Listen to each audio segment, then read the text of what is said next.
Good morning, everyone. This is Bryce Besser, Chair of the Staff Association. We are just waiting for folks to come in from the reading room, and we'll be with you momentarily.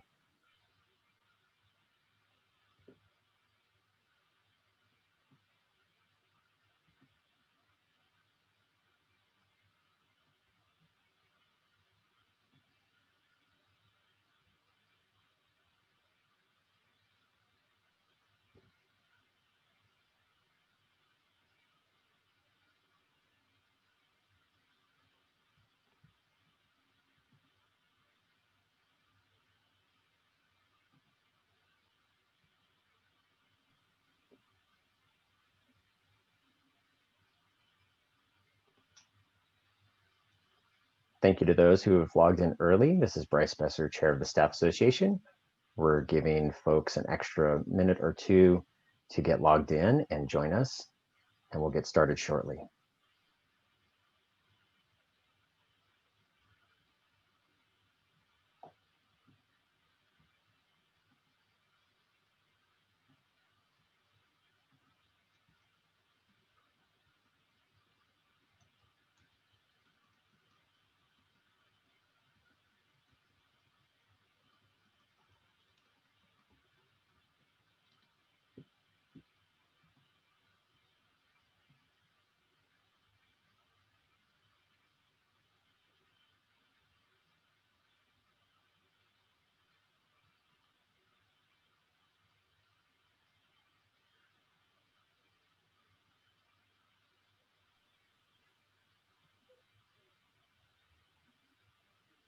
And we'll wait just one more minute. We're seeing people slowly coming in. We're just about to get started.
Thank you those who are still waiting, and to those that are just joining us. We're going to go ahead and get started here. My name is Bryce Besser. Good morning, UC San Diego staff. I am the chair of UC San Diego Staff Association. And on behalf of the Staff Association and Human Resources and EBC Simmons' office, I want to welcome you to Cabinet Conversations. Cabinet Conversations, for those of you who haven't joined us before, are a series of conversations with cabinet members, and they're designed to allow staff to get to know our campus leaders on a more personal level. But they're also designed to allow staff to hear more from our leaders about important topics that are impacting our campus. This talk actually came out of your requests from things like the Staff at Work survey and the Council for UC Staff Assemblies engagement surveys. And it also came out of the Idea Wave campaign that was part of the UC San Diego Staff Association strategic plan. So we thank you for these ideas, and we're happy to be able to provide opportunities for staff to get to know our leaders better and to hear from them about important topics. Today's webinar features EVC Elizabeth Simmons. She's the Executive Vice Chancellor for UC San Diego, and I am very pleased to invite her back. I thank you all who registered the first time around and who are joining us again, and thank you for your patience as we dealt with some technical issues. It wouldn't be a COVID world and a Zoom world if we didn't run into some technical issues every now and then. So thank you all for your patience and your grace. So before we begin our program, we have a few housekeeping items that we'll go through. So you might all see that we are recording today. So we have this recorded, and it will be up on the Staff Association's website shortly after we conclude. Usually takes a few days, so just be patient with us. For the best viewing experience, you can go into your viewer settings and you can turn off non-video participants, and that will allow you to see EVC Simmons and myself as we carry on our conversation. We've taken a number of precautions against Zoom bombing. So we've got your video and your audios off right now, and we've also attempted to limit logins to only UC San Diego personnel. So we're trying to really kind of keep it as a safe space so that it doesn't get hijacked. Should anyone actually interrupt this webinar and attempt to post inappropriate things, we will immediately end the programming, and then we'll look for another opportunity to open up the dialogue. So just know that that's there. One big thing that I wanted to remind everybody about is that we did ask for your questions beforehand, and we received a number of questions beforehand. And so we're going to be asking EVC Simmons your questions. And so for those of you who haven't had a chance to submit questions, you can do so today through the question and answer function. Moderators are monitoring the questions, and we'll try to get to them if we can. We have a number of questions already. They might fill the time, but please feel free to submit a question if you haven't already. What we'll do is we can save the questions and we can provide them to EVC Simmons's office. And also if it's something that might be better addressed by HR or another department, campus planning, or VC Matthews, for example, we can always forward them over to their departments so that we can get some answers for those. So without further ado, I wanted to go ahead and welcome EVC Simmons. Thank you so much again for joining us today. I'm really happy to be here and glad we managed to actually make it happen this time. That's right. Yes, it was a little abrupt last time where everybody was coming in, and we just had to accidentally just say, you know what, we're going to go ahead and just got to cancel this. So like I said, it's one of those things where just technical issues come up and we just have to have a little bit of grace and I think be forgiving of each other. So thank you so much for your kind words and for your patience as we rescheduled this. To kind of start off the conversation, I always like to ask, how you're doing and what the past 7 months have been like for you. I'm doing well. Thank you for asking. Things are feeling a little bit more normal now. I mean, I think for me, as I think for many of us, when this all started, all the days blurred together. There was no difference between weekday and weekend. And everything was very unfamiliar. But now we're back, clearly in a fall quarter. It feels a bit like a fall quarter. There are recognizable parts of the work week again. And I hope that's true for everybody else as well, that things have settled down a bit. Yeah, I know for me personally, kind of the beginning of the remote work life, didn't necessarily blend together for the first couple of months. Now, 5, 6, 7 months in, they definitely start running together.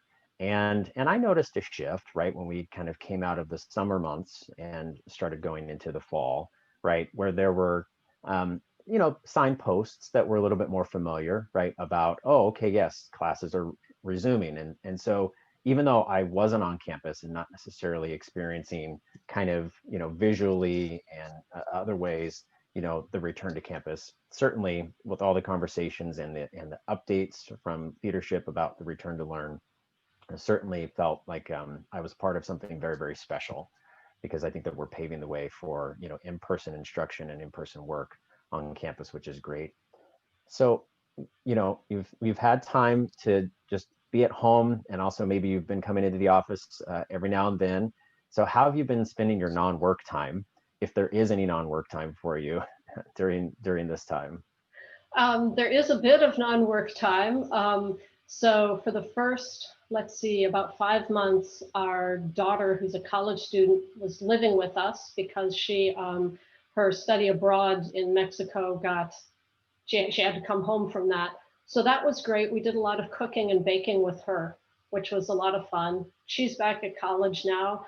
And so, downtime is sort of sitting on the patio, watching the hummingbirds, going for a walk, reading a book, all the sort of simple things that you can still do and still enjoy. And just trying to be thankful for those quiet moments, really. Yeah, I mean, I think that's a really good reminder, right? Is that we don't necessarily have to do anything too fancy to take care of ourselves. And so if you can carve out time, to be and to just kind of sit and reflect on things, right? Everybody has challenges that they're going through. And so what that might look like for any particular staff member could be quite different. But yeah, hopefully others have been able to take plenty of time to themselves mixed in here and there to rejuvenate. Um, kind of, looking to you again more personally and professionally, um, your background is amazing, right? You're a distinguished theoretical high energy physicist, right? Can you tell us a little bit more about kind of your personal professional background and really for us non-science types, can you share some fun facts about your research? Sure.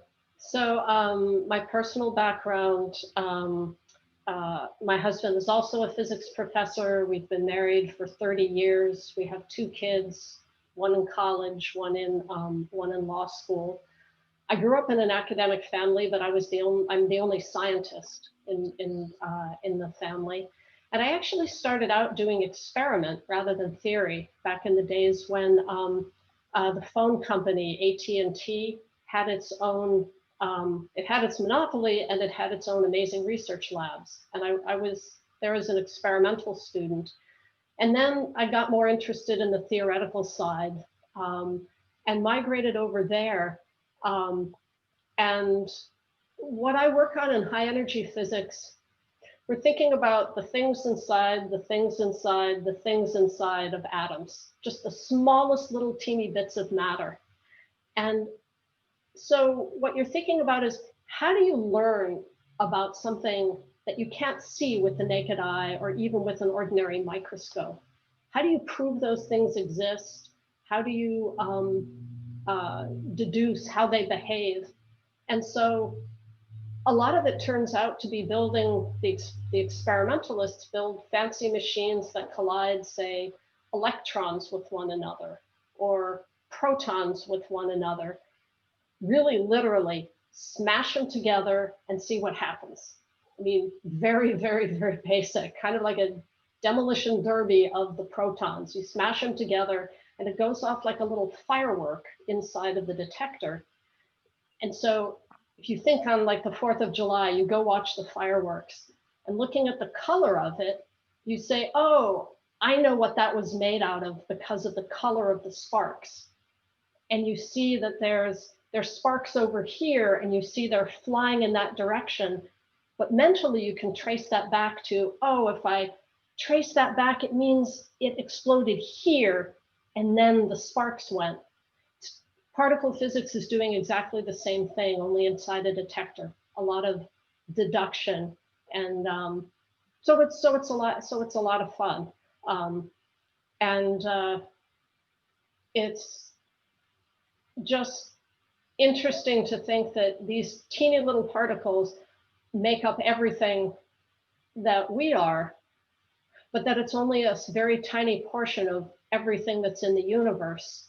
Because there's a lot of the universe made of different different kinds of stuff than we are made of. And that's also really surprising. Somehow it seems like we ought to be the most important thing. We should be made of the most important stuff. But the stuff we're made of is relatively rare. And that's kind of cool too. Yeah, you know, I'm a lawyer by trade and I'm working risk management now. So, when I asked that question, I really was also from kind of my framework is, I'm often fascinated by, very high level types of analysis like that. And so, to be able to have someone like yourself who's, part of our campus who, is leading some of this great research, I think is just a really fun thing to be able to experience. And so I would, invite our staff to kind of, check out some of your research and a little bit more detail, because I think it's just all very fascinating and has wide ranging impacts, right? That we don't necessarily understand now, but, I mean, it touches on almost everything that we could be potentially doing, right? So yeah. So shifting gears a little bit, we always want to make sure that we carve out time with our leaders to talk about important topics. And so I'd like to kind of hit on, the racism, especially anti-Black racism that has really captured the attention of our nation, dare I say, the world right now, but also UC San Diego. And we saw it right, and most recently, unfortunately, in Philadelphia with Walter Wallace Jr. So the question that I have for you is, in what ways is academic affairs addressing anti-racism and anti-Black racism especially? Yeah, that is definitely one of the most important questions, one of the most consequential questions of our times. And so academic affairs has been working to address this in a number of different ways. So it started from a meeting with a number of senior Black faculty and staff. The Chancellor and I and VC Pettit met to listen to what those individuals could bring forward as particularly urgent concerns that maybe we wouldn't have been aware of. And so we've had, it's going to be an ongoing conversation, but immediately out of that conversation, I learned of some things that have to do with the faculty experience, how people get advised about what activities to engage in, how to prepare academic files.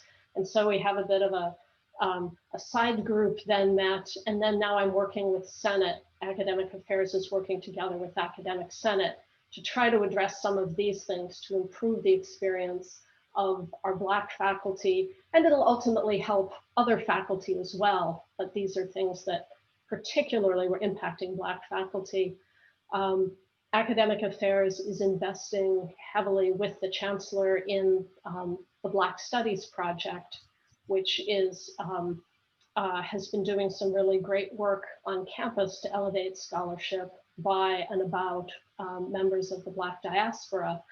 And we're going to be doing some hiring this year. We can only do very limited faculty hiring, but we're focusing it. A third of the hires from Academic Affairs this year are going to be in connection with an advancing faculty diversity initiative that was created by a group of our Black and Latinx faculty to ensure that we hire scholars who are studying the impact of disparities in the environment, in technology, in medicine, the impact on members of the Black diaspora.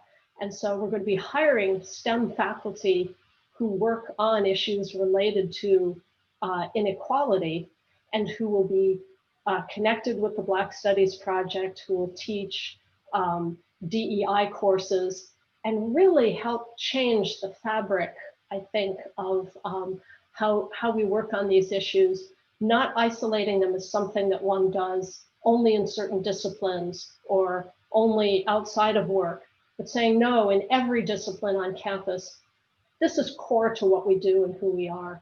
There are many, many other things going on. I just wanted to mention a couple to illustrate really at the level of immediate investment, working with Senate, hiring more faculty. This is right at the top of what we're focused on.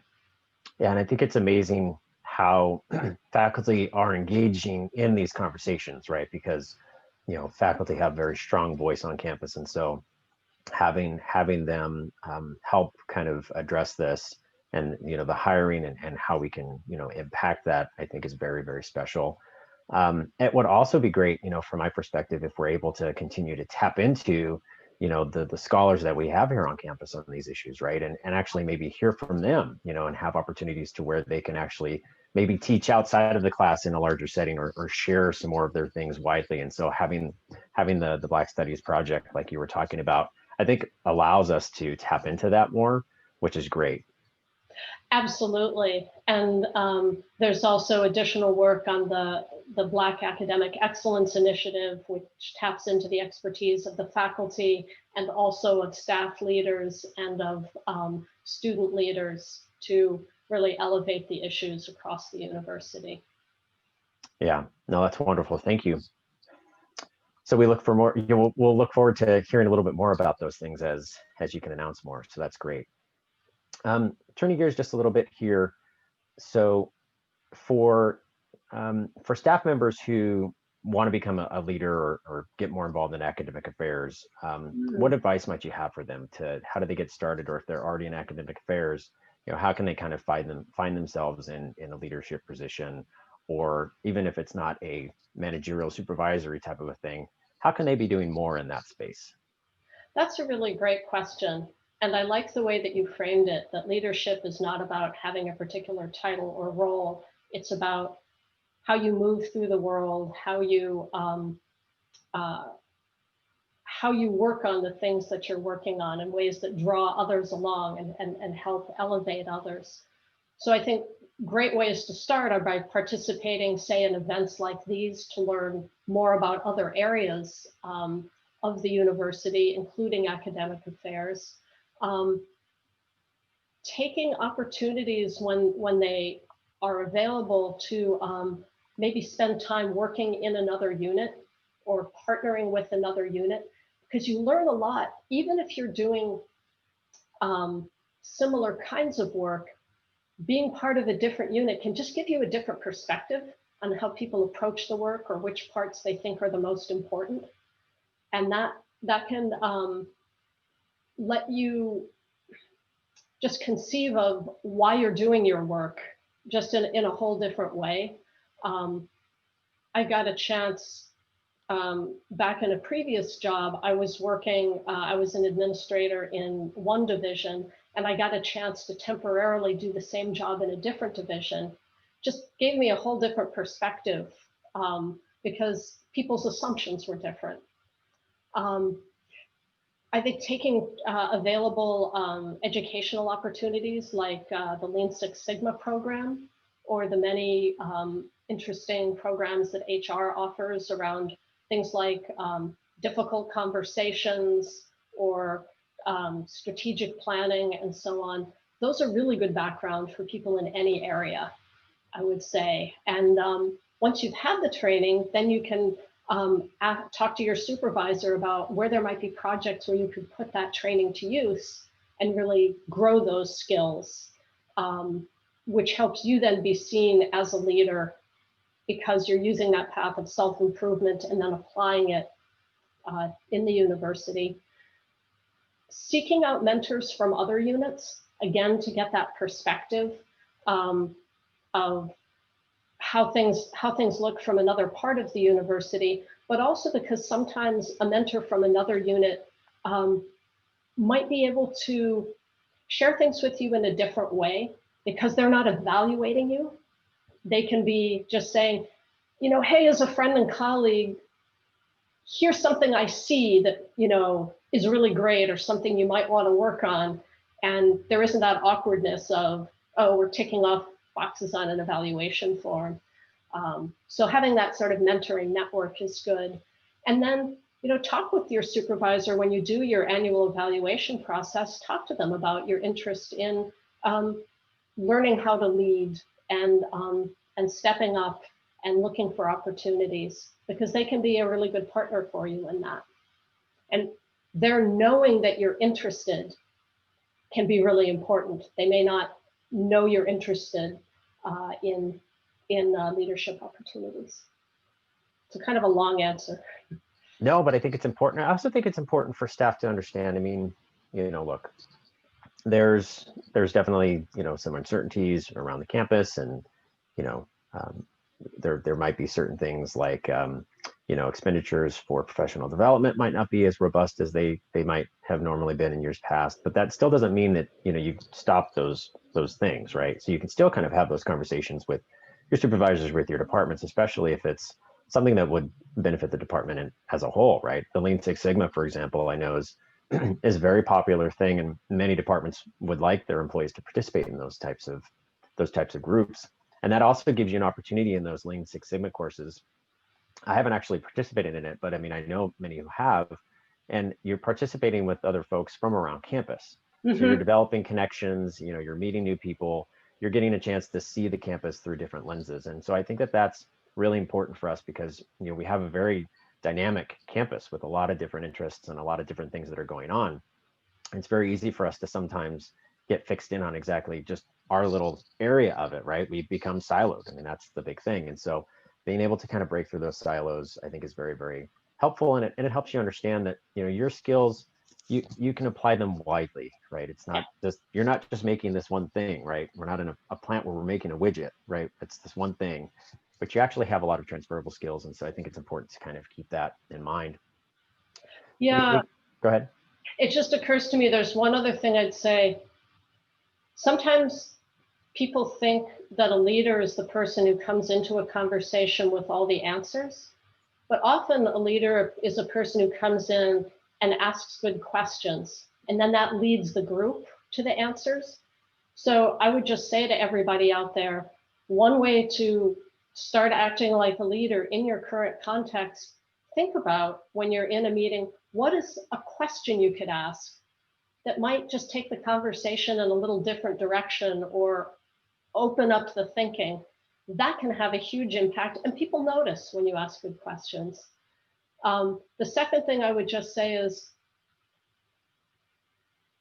this is a time when you know, a number of people are going to evaluate and say, you know, I'm at the retirement's a possibility for me, and I think I'm going to take that time to go be with my family. And therefore, even though it's a time where we're not just growing, there's going to be opportunity to move up, because some people are going to retire. That will open up possibilities. And so be open to that as well, that those unexpected opportunities are going to happen. Yeah, really, really good advice. We got a follow-up question I did want to go back to. In essence, the person has, well, let me just read it a little bit, and I think it'll do it justice. So it says, your background is in research, but you also have an important leadership role on campus as the EVC. I have observed you demonstrate a strong, positive leadership style on multiple occasions. How did you develop your leadership style? Oh, that's a great question. Partly it's time in the role. I've been I was a dean for 15 years before I came here. I was a dean of more than one division. I think that helped. And I went through a lot of leadership training. I sought out short courses and chances to sort of be posted to a different division, or in one case, I got to spend time being posted to a different university for part of a year to see how they did things there. And I spent a lot of time watching how other people did it, even when before I had a leadership role myself, sort of sat back and watched what were the choices people were making, and how did people react to that. And you know, that helped me think about, well, if I got the chance, how would I try to do it? So that's, and then of course reading, you know, reading articles and so on helps as well. Yeah, those are some of the things that I talked. Part of my role on campus is I go out and I work with departments on unemployment issues. And the way that I describe it is, you know, many times you find yourself in a managerial role because you're really good at your job, right? You do a very good job, but you might still need to develop your manager's toolkit, your tool belt, right? You might not have all the tools. And what I've found, at least for myself, is there's definitely been folks that I've been fortunate enough to work with who were my supervisors, right, at different stages in my life. And they had qualities that I thought was something that I really liked, right? And so I've tried to incorporate those things into, you know, my persona, my work persona, and model those behaviors, right, when I get a chance to do it. So yeah, I think it's a combination of things, right? It's kind of that more formal training, right, where you're trying to kind of flex that muscle and learn new things and new skills. Certainly being able to have, you know, tough conversations and things like that, right, is not something that we're all very easily done, right? And it takes some practice. But then, you know, yeah, just trying to find leaders that you've respected or that you liked, or that, just like you said, you know, they seem to be well received. So what is it that they're doing, and how can you maybe incorporate some of that into your style? I think that's all very important. Yeah. So as you know, as I mentioned earlier, one of the top priorities of the Staff Association, at least in the early days of the COVID-19 and the stay-at-home remote work situation, was to build community. And so from your perspective, as we continue with kind of a remote or hybrid environment while still having people now coming to campus, how can we stay connected in this environment, but also kind of just make sure that we're keeping each other safe? Yeah, that's really a great question. I think I can think of a couple different things. I mean, one, in terms of the staying connected, is literally checking in with one another, just taking that time to ask other people, how are you doing? And then really listening and engaging on that topic for a bit. I've found it really helpful when others have done that for me, and I'm trying to be mindful to do that, and to have maybe extra check-ins with people that I would normally talk to only every certain number of weeks, sort of in sort of my usual cadence of meetings, and making sure, let me check in with them, let me see how they're doing. Is there anything they need to just let me know about? Stepping in for one another so people get a break, reminding people, you have those vacation days for a reason, use some of them. Take a half day, take a couple days, whatever you can do, but don't just bank them, because when we all get exhausted, we're tired, we're less efficient. I don't know about you, I get crabby, that I'm not as good at listening. So reminding one another to take that time. And if you're somebody who's in a leadership role, to take some time yourself and let others know that you're doing that, so they feel permission. I think that's really one of the biggest things. And it does help keep us safe, because it helps you stay healthy. It helps you get sleep, and that makes you more alert, so you won't, wander into a situation where, oh, I forgot my mask or something. It just helps you keep that edge. So how is kind of the online learning going for our faculty? There's a lot of variation. There's some folks who are saying, wow, this is really different and this is really difficult because I'm not familiar with the tools. Some of those faculty have gone and worked with the Teaching and Learning Commons and found, oh, here are colleagues who can actually help me learn how to do this. There are some who are saying, oh, this lets me do things I never dreamed of, like bring really cool, famous guest speakers into a class where, if they're not having to fly across the country, you could bring a lot more of them. There are a lot more of them who will say yes. And you could bring them in for like 20 minutes of a 1-hour class. So they're a piece of it, but then you also do other things in that class time. And so, or there are ways that people are finding to have little online quizzes or little online discussions that let the students know, gee, did I really understand that? Or did I only think I did? So people are finding some positives, people are finding some challenges. It's a mix. I can't pretend that everything is smooth and lovely, because of course, there are parts that are hard. Giving online tests can be really hard. You can't make sure everybody leaves their phone at home, right? Like you can if they're in a room and you're watching them take an exam. So there's some challenges. Yeah, definitely, things that I'm sure that we're learning, from practice now, and hopefully we'll be able to, make sure that we're capping off some more positive things from the things that we're learning. I'm looking at our time, and I know that we're kind of coming into, towards the end here. We're scheduled to end at 10:45. So I want to be respectful of folks' times. We have quite a few questions left, so let's see if I can ask a few here and we can get through them. Sure.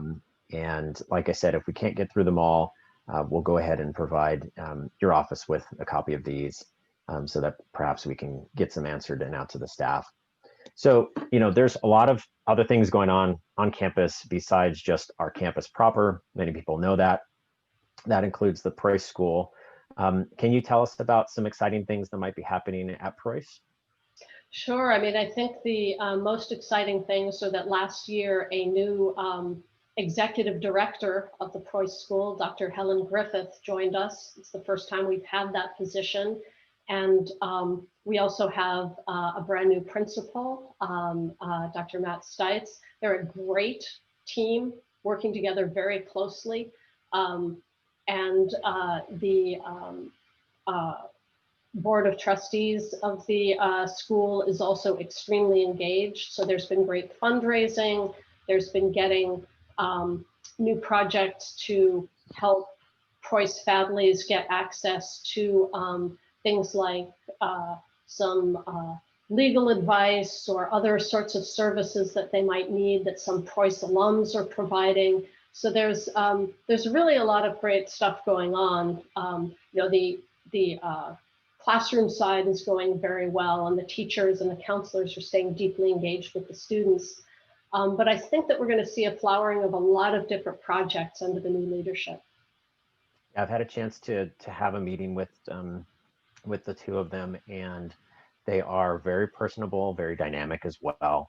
Yeah. So I'm excited to see the types of things that they're able to put together at Preuss.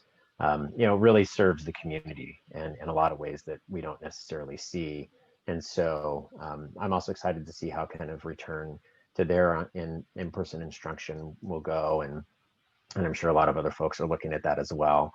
Yeah. There's also a big project that's actually, I think, coming close to being completed in East Village. It's a new mixed use development. Can you speak a little bit to that? I believe it's Park and Market. I can't remember exactly what we're calling it, but I think it's Park and Market. It is at Park and Market. There's going to be, University Extension is overseeing the development of a really interesting space for art performance, for having students and campus departments work with community-based organizations. And there are going to be a lot of classes and programming to draw people to Park and Market and get a taste of what the university is all about. And then maybe be persuaded to by then get on the light rail and come up here and see all the rest of campus. So I think it's going to be a really great place for San Diego to meet UC San Diego, close to home, in an environment that isn't scary, that feels sort of local. I think it's going to be very dynamic. Mary Walshock and her team are doing a great job of the planning. And it's truly a mixed use. So I mean, we're not going to be the only ones there. And what I found exciting about it is that it is combining so many different elements. If I recall correctly, I think that there's also going to be perhaps a new Stewart collection piece down there, or at least they might have been talks in having some type of artwork, right? Definitely artwork. They'll have, I think, some of the models, the maquettes that you build, the artist builds before they build the full piece. So I think they're going to have some of those there, and all sorts of art exhibits and performances. Yeah, it's exciting to see how we can help kind of continue to revitalize downtown. Right, it's gone through various stages, and so in order to make sure that keeps going in the right direction, I'm happy that we're able to kind of provide that. And it's an opportunity for folks, for Extension and others to really kind of make sure that we are connecting with the community in ways that hopefully meet their needs. Yes. So talking about the Stewart collection, are there any kind of new art installations or art pieces that we might not have already heard about, or that you know of? Sure. I mean, there are always new pieces in planning. There's the Ann Hamilton piece, the Concordance walkway. That's the piece of ground that it's going to sit on is being prepared now, going from the light rail station out to the nearby roadway. There is the piece Same Old Paradise, that's related to the the snake that winds down the hill below the library.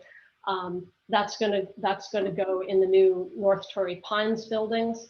And then there's some others that are in the thinking and planning stage. I could think of at least a couple that are, I'm not allowed to talk about them yet because they're a little early on, but some of them are going to involve over time having students create small pieces that'll become part of an installation. And that which would be really exciting and mean that it wasn't a matter of just, oh, well, we just installed a Stewart collection piece, there it is, but continuing to build over time in a more community engaged way. That sounds really awesome. That's exciting. Well, I'll definitely look forward to hearing more about that. I had an opportunity to do a tour, do a more in-depth tour of the Stewart collection with my kind of the risk management group that I was on here on campus a couple of years ago. And so it's very interesting to see the wide variety of things that we have on campus and then the meaning behind it. And I think it's another way for the campus to really show, our students especially, right, and the community at large, the beauty of art, but also kind of what art can mean to each individual person. So I'm excited that we continue to find ways to bring them on campus, but then also it sounds like with this community building concept, right, everybody has an opportunity to contribute to something. And so, UC San Diego, the campus, right, is our UC San Diego, right? It's not just something that someone else has designed. We have, a little bit of creativity and spark with all of that. So that's really exciting. Yes. Let me look through a couple of the questions. I want to make sure that we get to some of the others down the list here. One question that came in, and this is more kind of technical in nature, but appreciate any comments that you might have. So, there have been some hiccups with the enterprise systems transitions. They've caused a wide variety of issues. One was kind of pay stubs and benefits, unfortunately. So are you able to kind of update the group on resolution of those issues and, provide any other thoughts?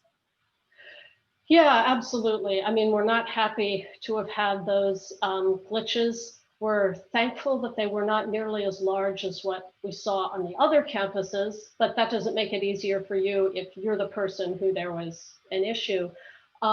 The ESR team and Pearl Trinidad and her group have been working on this, and I've been in touch via academic personnel services and then more generally, specifically with Pearl, as some individuals have contacted me to let me know what they're encountering. And I know that they're aware and they're trying to solve it, not just, oh, let me solve it for this one person, but also solve it globally so it won't happen again. So yeah, we're all dismayed by the glitches, thankful they weren't bigger, but urgently working to solve it because it's really important. Yeah, no, thank you so much. Yeah, and I was surprised when I heard about it, right? Because it's not something that it was a widespread thing and it impacted everybody, but certainly those people that got impacted, it made a difference. So thank you so much for, paying attention to that and working to resolve it as quickly as we can, as quickly as you have. A couple additional questions here kind of about course offerings. So one of the questions that came in asked, so does UC San Diego have plans to expand course options to teach or better teach about climate crisis and climate justice? Yeah, absolutely. So Professor Ramanathan from the Scripps Institution of Oceanography has created a course called Bending the Curve, which is already present online. And actually the UC system is working to make it a system-wide course and system-wide series even of courses. Our new 7th college, its theme is A Changing Planet. And so a number of its synthesis courses, the Gen Ed courses, are about the climate crisis, climate justice, migration, all sorts of linked things. And then the Academic Senate this year has been talking quite a lot about curriculum and other issues related to the climate crisis. And the Senate is, of course, in charge of curriculum. So I'm glad to see them also working on this. Yeah, I'm an environmental studies major from UC Santa Barbara. And so, that's kind of near and dear to my heart. It's been a long time since I practiced environmental law. I started out my law career doing that. But urban planning and sustainability, have been something that I've been passionate about. So I'm really glad to see that, to hear that we're expanding those offerings, especially with the new seventh college. So I think we're coming close to the end here. Maybe have time for one more question. And I think it's a really good one. So what new programs or initiatives are on the horizon at UC San Diego to increase underrepresented minority students and faculty in the physical sciences? Yes, and that's something that's near and dear to my heart and always has been as a physicist and physics faculty member. So physical sciences just last year began a new student success center, kind of modeled off of the Idea Center in the Jacobs School. And that offers a whole range of internship opportunities, mentoring, academic support, really aimed at increasing underrepresented minority students to pursue degrees in the physical sciences and to really flourish, to really thrive and become leaders. I mentioned the Advancing Faculty Diversity Hiring Cluster. The physical sciences is part of that. We're working on, in the physical sciences, on math placement and summer bridge to make sure that students who come in with perhaps a little different math preparation than the typical get into the right courses, start them in the summer before they matriculate, and then they're on track to complete their major on time and they get all the advising that they need. We only admit students who are capable of succeeding and graduating. They've done what they need to do to show that they can succeed here. Then it's on us to make sure that we really give them the supports that will let them thrive. And so physical sciences is very much working on that. That's really cool. I do remember, being a freshman and navigating kind of the early math courses. It seemed like a whole new world. I mean, even though I think I had taken some advanced placement math classes, but when I came over to college, it was, wait a second, this is totally different, but I should Yeah. understand this. So yeah, being able to kind of help bridge that gap, I think for all students, right? Especially those that might not necessarily have kind of the formal training to now come up. They've got the basics, but now they need a little bit more. I think that's really, really awesome, so that we're setting them up for success. Well, I think that about does it. Taking another look at the time, I think we're just a minute over. So I wanted to just ask one final question, kind of as a way for us to end it. So any closing thoughts or things that you wanted to share about, that you're excited about as we move forward with the academic year? I'm really excited by everything people have been telling me about the new initiatives that they're working on, despite all of the complications that the pandemic has brought. People's excitement about new ways of teaching, the deans being excited about new ideas for helping students graduate on time, all students graduate on time. Seeing some of our newer campus institutes like the Halajolu Data Science Institute, the new Institute on Empathy and Compassion, the Institute for Materials Design and Discovery, to see what discoveries they will bring that will improve life for everybody on campus and around the world. And then to see what the new versions of some existing structures, the Enlarged Black Studies Project, public health becoming a whole school, again, seeing where that will lead us. And that's all happening now, despite the pandemic. And that resilience and optimism of UC San Diego is just very exciting. Thank you so much, EBC Simmons. I really have enjoyed talking with you, and I do thank you for joining us. Like I said, we'll get a copy of the questions that we didn't get to today, and we'll provide them to your office. But thank you very, very much for joining us. Thank you very much for the opportunity, Bryce. I've enjoyed this. Of course. So that's all the time we have for today. Again, thank you to EBC Simmons for taking the time to speak with us today. I also wanted to thank all of the staff that have joined us, not for just this cabinet conversation, but for the other cabinet conversations that we've had the last few months. The cabinet conversations team is going to be working on the next set of cabinet conversations. So please keep an eye out for details on dates and who will be the next participants of the program. You can view prior cabinet conversations on the Staff Association website at staffassociation.ucsd.edu. Until next time, I want to thank you all for the amazing work that you're doing, for the support that you're providing to the students, the campus, and also to each other. And I just want you all to be well in the coming months. Goodbye.